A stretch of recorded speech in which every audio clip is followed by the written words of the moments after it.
Sabay-sabay natin alamin ang mga kaganapan na nangyayari sa ating bansa.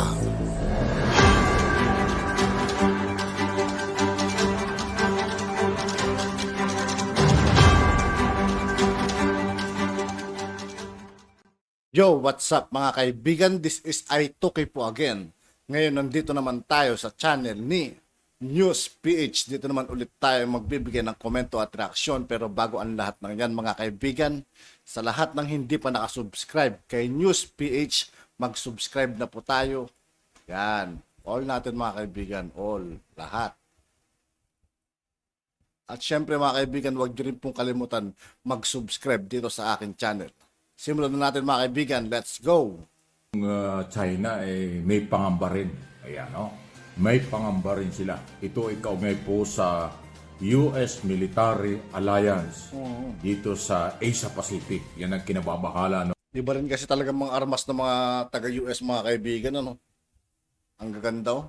Nung Wang Yi, yun po yung Chinese Foreign Minister tungkol dyan sa dinidevelop ng Amerika dito sa ASEAN region. Sandali ha, gusto kong iparinig sa inyo yung maiksing bahagi ng kanyang sinasabi. Itong mataas pong opisyalis ito ng China.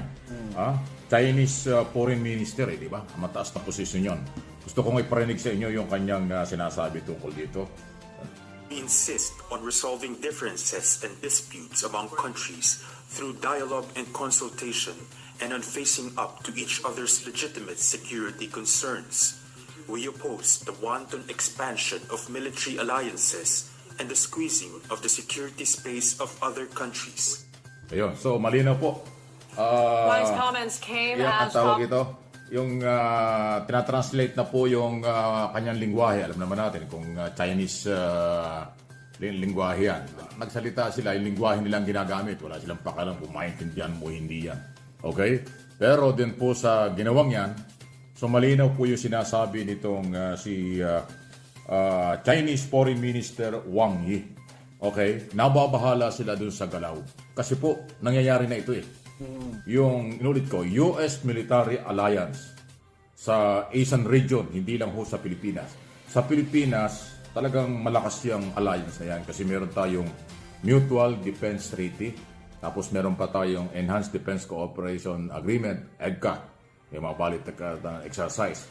Pero kanyang mga gunita, yung General John Aquilino, yung commander ng Indo-Pacific ng US government, Indo-Pacific commander dito sa Asia, ayun ang lakad niya noong last week.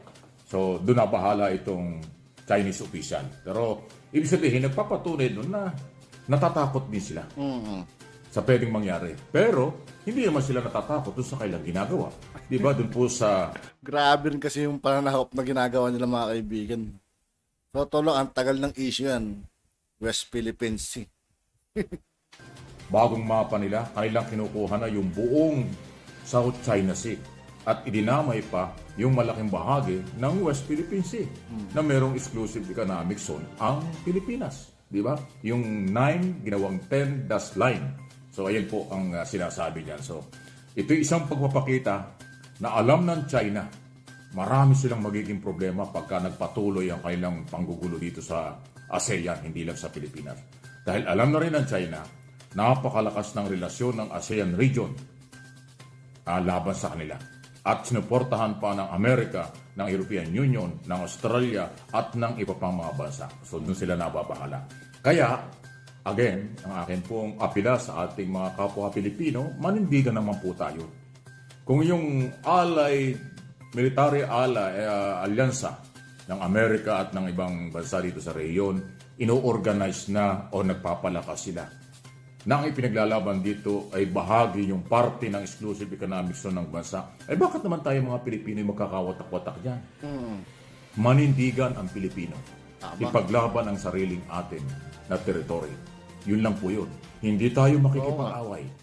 Dapat panghawakan pa rin sa nila yung mga ginagawa ng mga bayani nung araw mga kaibigan, di ba? Ipaglaban natin kung ano man ang pagmamay-ari ng Pilipinas. Hindi natin hilig makipag-away. manindigan lang tayo sa tamang mga sinasabi. At pagkundina sa ginagawa ng China, enough na yon. Kung ano yung aksyon, legal action, or kung ano mga aksyong higit pa doon, bahala na ang Estado.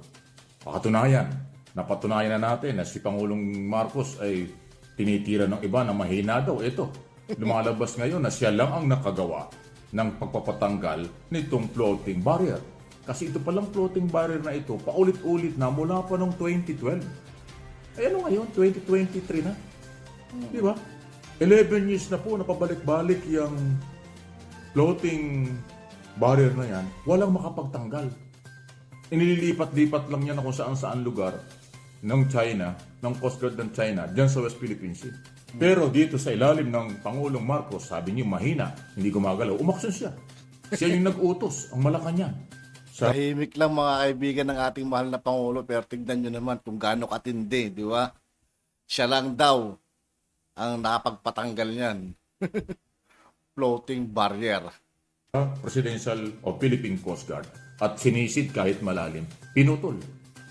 Kaya nga, di ba, ginawa ko sa isang report ng isang araw, yung ating isang video, nagwa-warning pa nga itong China at tayo daw ay nagpuprovok ng gulo dahil tinanggal natin yung floating barrier.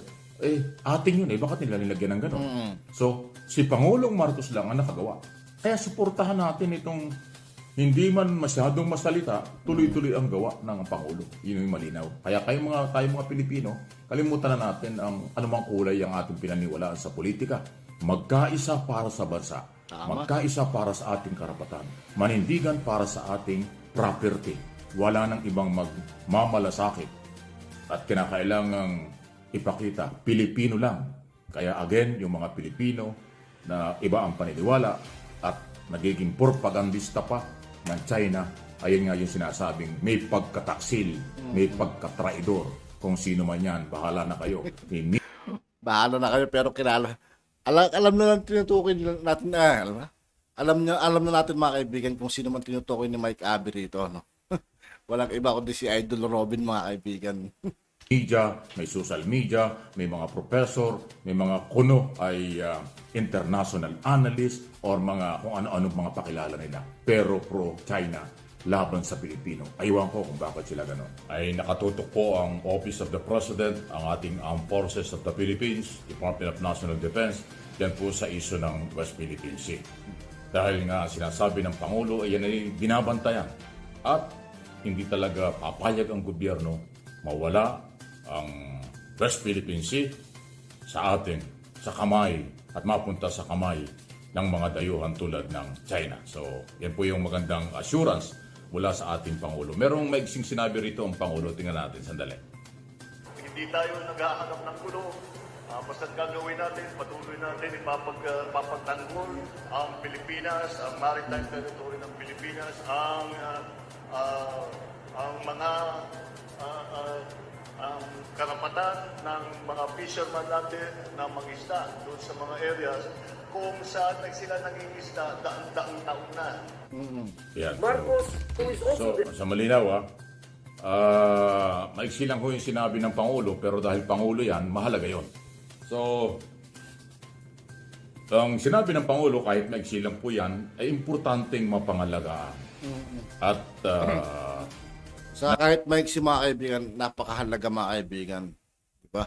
huwag makuha nga yung ating West Philippine Sea at mapakinabangan ng iba. So, kahit minsan lang ang Pangulong magsalita sa isyong yan dahil napakaraming trabaho, ayan po yung pinangahawakan. Kung inyo mapapansin, nabanggit ko na rin, yung ating General Romeo Browner, Chief of Staff ng Armed Forces, Secretary Teodoro at yung mga spokesman at opisyal ng Navy at Philippine Coast Guard ay talagang madiin ang mga statement nila. Katulad ni Commodore J.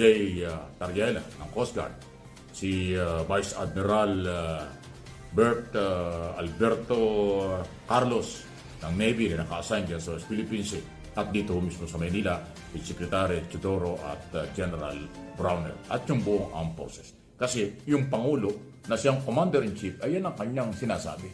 Hindi talaga papayag. So, yun po yung matibay na ating panghawakan at ating suportahan dahil atin ito.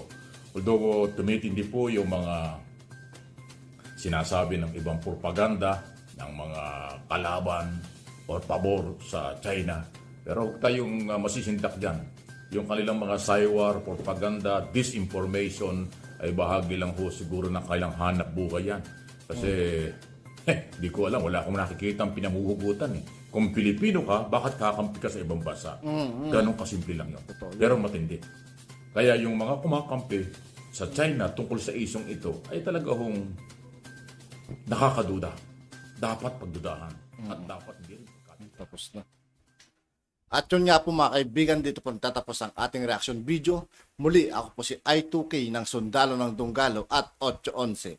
Maraming salamat sa patuloy na pagsuporta. Gia, peace out.